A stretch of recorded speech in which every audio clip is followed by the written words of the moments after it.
What's going on, YouTube? Right here I have a rigid SRQ series light. Took it out the box for you. She's a beaut. Got it on a closeout sale for very cheap. I think it was less than $60.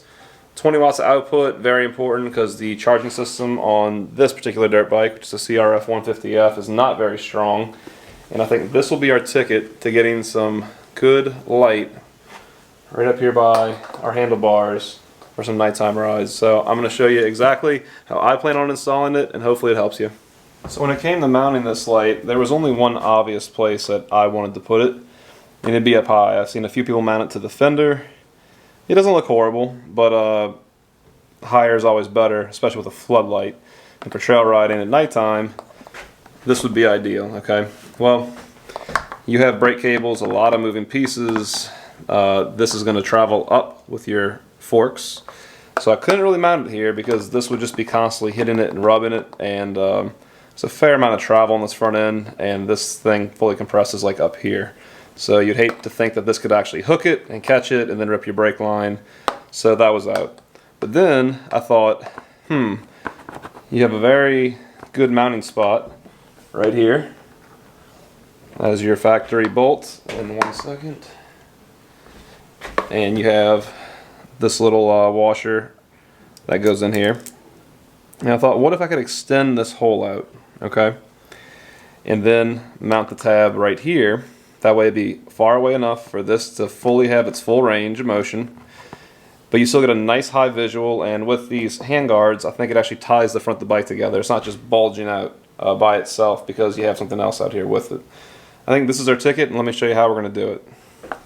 So this is my solution, and it includes 11mm socket from Home Depot.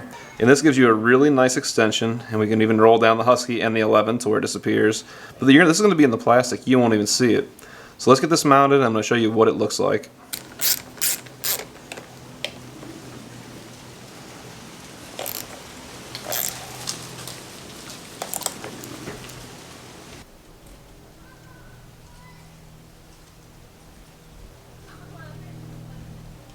And there you have it. Obviously this is just on loosely, the pivot bolt is. But you can see you have plenty of adjustability to whatever you need. So in the rigid light kit, they give you a harness. Obviously there's no relay, it's a very small amperage, so you don't even need a relay. Your average switch can handle it. But I decided to get this bar mount, which comes with a switch, but looking back, this switch looks really nice. It's good for on-road use, but because it has that action to it, if mud were to get in here, which if your hands get dirty and then you push your thumb, dirt can easily fall, or even washing the bike and the switch will be, I'm sure, facing slightly up, this can jam. So I had to ditch it. Luckily I was able to pull out the housing. They did put a ton of silicone in here, which made it hard to get out, but it was okay. And then also, when they ran the wire through, they barely put any silicone, and water could have gotten in the back of this housing too. So no matter what, I had to do something with it. But this was like $15 on eBay. I do believe they sell this setup here with the waterproof switch. So if I could do it again, that's what I'd do. But we are going to cut this harness to length and then solder on our ends because the clearance in here is not much, as you can see. If you could get these in, it'd be very tight. And I just don't know if there's enough room to clearance everything. So we're going to solder and do it the right way. Call this good. Alright, I marked my location on what the wire to go through. Check the back where the plastic molding is. And then we should be good to drill. I'm going to go a little bit higher just to be safe.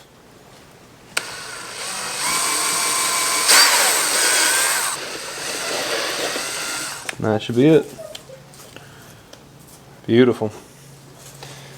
Just like that.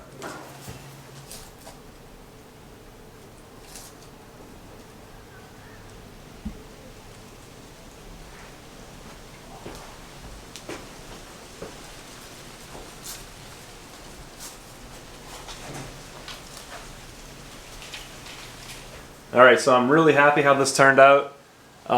Really sturdy. I don't have it tightened right now, so I can still move this way, but side to side, there's no way that's going to move. And now, it's on to the fun part.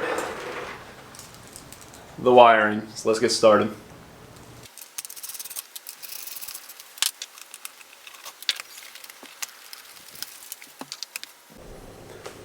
Just trim the harness and put the smaller eyes, and now it is time to melt on these heat shrink crimps. Obviously, crimp them on first with your pliers and then get these nice and hot and melt them on so you have a nice watertight seal.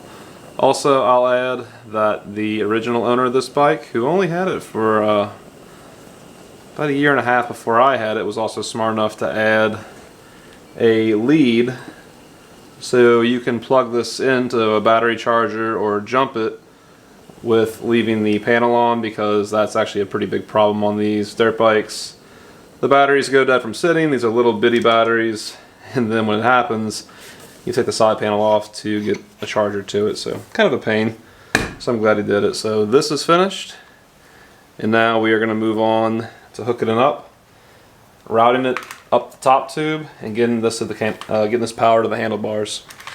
Alright, I'm ditching the plug. Just don't need it, because the lead off the back of the light is the perfect length to go to my actual switch housing. So adding a plug in there made no sense. It was behind the plastic. Really no reasoning.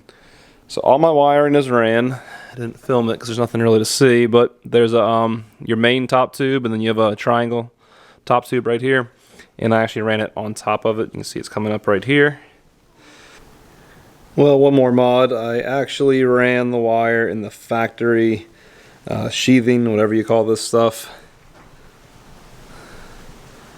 up and under, and now you can see right here, that's your two wires for your clutch lever for the safety switch, and then I have my power wire, and then that's your factory kill switch, and this is going to come up nice and tight right here, so you'll actually never see the power wire. That's what I wanted. So let's get this wired up and turn it on. Alright, we got the switch soldered on, and quick note, put a little too much heat to this switch and it kind of lost its spring action because the center post melted out a little bit. That's a pain in the butt, but I ended up having another switch, so I very quickly soldered it in. You can't put too much heat to these switches, they really don't like it. You got to really work quick and get your wire hot, get some flux on these terminals, and then solder quickly. The other problem with this particular housing, it's not very deep, so you can't use crimps or your wire ends would be out here and hitting the back of the housing. So you have to solder the switch in. I would recommend buying this housing with this switch, and you'll have to wire in your leads somewhere behind the dash. It would be a lot easier. Now this is going to be a cleaner setup because you're not going to see any crimps. It's all going to look like a factory harness. But let's power it up.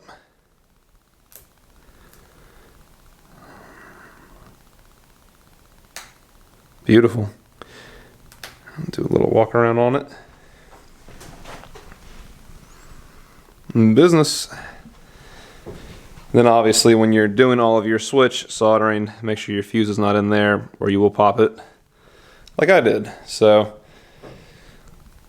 we're going to silicone this switch in, and I'm going to probably put a little bit of electrical tape around each power side of the lead, or at least this top one, because that is going to be your constant hot up top, and then your bottom is your constant ground, obviously, and then your center is your actual power wire to your LED light.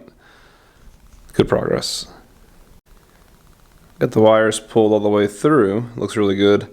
And now we're going to put some black silicone around here and make sure we seal up around this housing. That's actually how the other switch was sealed in as well, with some white silicone. So don't forget to seal the switch, that way it dries nice and sealed. Water can't get in there. Okay, here's your finished result. Seamless. Almost like it was a factory option. Switch is siliconed in, and I did have a zip tie kind of pulling on this wire because you want to make sure that the silicone dries nice and tight. So obviously I've made this a lot more difficult on myself. Using the correct switch from the start would have made this job a little bit easier, but I would have probably done it this way regardless because I wanted to be very, very seamless and not see any crimps or connections. So let's turn the lights off and see what it looks like. There you go. As you can see, you would definitely not want the spot. This is the flood, and it throws a really nice beam. I could probably even move this light down a little bit, but for trail riding, you want to light up everything.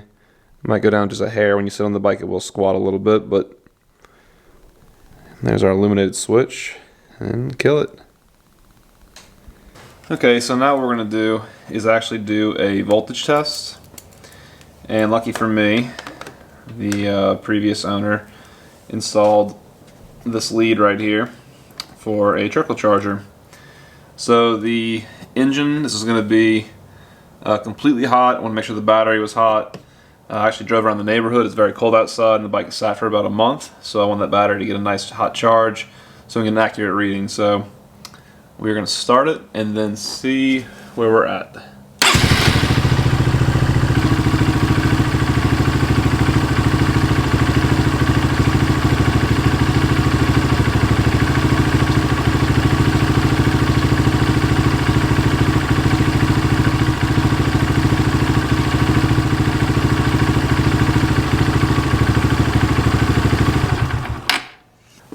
So as you can see, it's between 13.5 and 13.6. That's a very healthy readout for a battery. Let's turn that light on and see what it does. So now that we've established that the baseline voltage is good, we're going to turn on the bike, turn the light on, let it idle for about, let's say 5 solid minutes of idling with this light on. I think 5 minutes should be enough to drop voltage down to where it's going to baseline at. So let's fire it up and see what she does.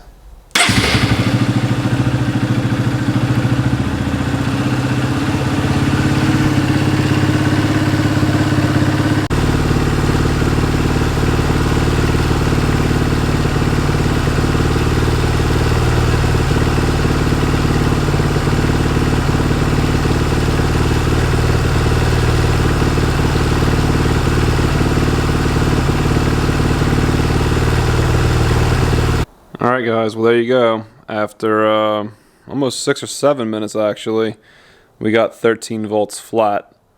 And I'm really happy with that. Sitting right at 13 volts, it's not going to go any lower. And I would call this a win, and I highly recommend doing it. Again, 20 watt output. They say this is a 60 watt stator inside this engine. And I wouldn't really want to put any more light than a single pod. You're kind of pushing it, just pushing the charging system, considering this didn't even have a light option from the factory. But really, really easy mod.